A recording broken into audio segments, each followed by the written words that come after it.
Hey all, my name's Jason, and I draw little bitty characters in funny little bitty situations. This is my first video of hopefully many, and I hope you'll join me and maybe even have some suggestions. So a little about me. I've been in the animation and games industry for a long time now. But since hitting my 50s, I really felt like I needed to get out there, do my own thing again. So, I do draw comic books, but I really want to do something more short form that I could just have fun with and do quickly. Now, since I love cryptids, I thought I'd go back to some cryptid characters I created a few years ago called the little bitty cryptids and start drawing them again in various wacky situations.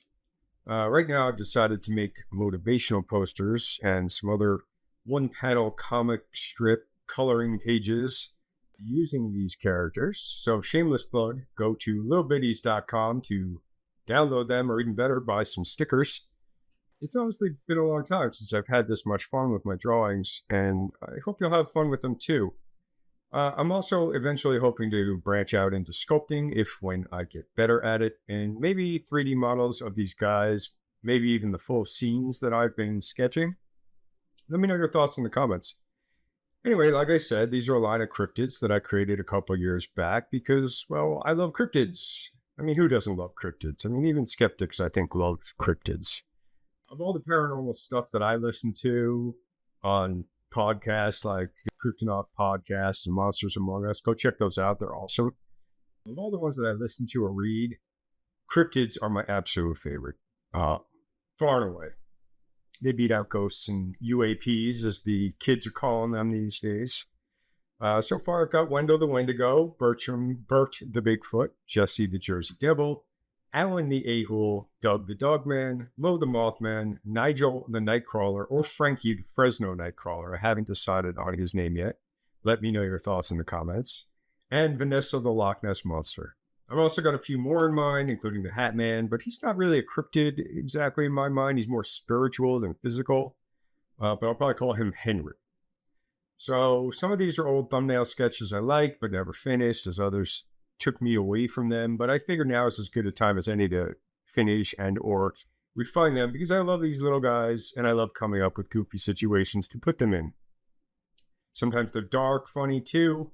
We'll see how far I go with those and try to keep it family friendly and all that. Otherwise, for this first one, I thought I'd use Vanessa the Loch Ness Monster, because I believe the Loch Ness Monster was the first cryptid I ever heard about, and she captivated me. Now, you may be wondering why Vanessa is the only one of my cryptids I didn't use alliteration on, and it's only because Vanessa has Ness in the name. To be honest, you probably weren't wondering, but just in case I'm wrong. Now, for Vanessa's design, I went traditional plesiosaur, but I know a lot of people have theorized that the Loch Ness Monster could be some population of giant eel. I personally like that theory, and I used it. Shameless plug for my comic incoming. For my comic, Faded Surviving Magic, one shot. So you can check out fadedcomic.com for details on that. I know some people also think it could be a sturgeon, but that's boring. Or even something metaphysical. I seem to even recall there's a story about Aleister Crowley summoning the Loch Ness Monster, but who knows all the craziness that guy got up to in that house on the loch. Now, me, I prefer the more quote-unquote mundane explanation for her, either a relic population of plesiosaurs, still fantastical, but not quite as much as interdimensional, or some unknown species of giant eel. At the end of the day, no matter the explanation, it'd still be a cryptid, right? And we'd still pee our pants. Right. As for the tools I'm using Clip Studio Paint, which is my personal favorite drawing program. Plus, it's got this handy time-lapse feature built in that I take it into After Effects for some editing. And I stretch it out or shorten it as needed so that you can hear my melodious voice and see more of my process clearly. It's a process.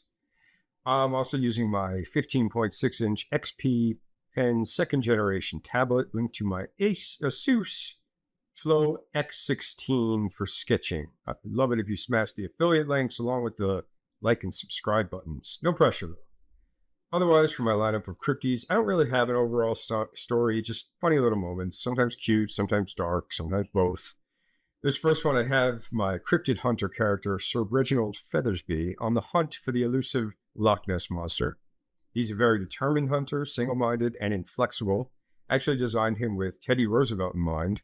I also pictured him as very full of himself, always right, always knowing better than anyone else. Again, it's not set in stone since I haven't exactly written a story out, but I like the direction he's headed. Now for Vanessa, the main attraction here, she's normally fairly reserved in my mind. I always pictured her as kind of teacher-like, sort of shaking her head and tisk-tisking the antics of the other cryptids. In this case, however, none of them like Sir Reginald Feathersby's. I mean, why would they? He's hunting them. And the picture of this massive monster is making faces behind him while he's completely clueless, which is funny to me. I like how determined he is, too, while clueless. So I felt it really showcased his personality. As for my process, I like to do little thumbnail sketches to get the overall poses and placement of things. I had drawn a different version of this a while back, so I used some of that as reference as well. Generally start off by pasting the thumbnail in or just drawing it. I've been drawing my thumbnails in a separate file, so I'm copy-pasting it in this case. Then I lower the opacity, create a new layer on top of it, and rough out the details. A lot of times you'll see me sketching a light blue and may wonder why.